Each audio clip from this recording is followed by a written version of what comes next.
একবার বলো শুনি দেখি। স্টার্ট। আজকে আমাদের শিক্ষককে নিয়ে আমরা টিচার ডে পালন করছি।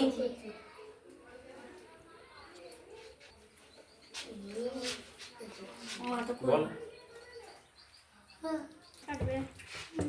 Happy teacher day, happy teacher day, দূরে আসতে হবে, দূরে। Happy teacher day.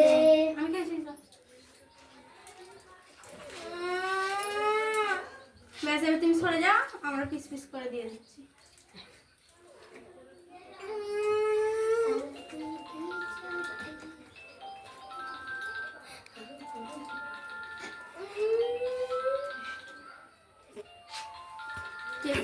ভাগে যাবে, হাতে করে তুলতে হবে। করবে তবে আমার দেখে দিচ্ছি রে। আমি যাচ্ছি সব বাল দান বেলুন উপর ফাড়ে দে মারবি।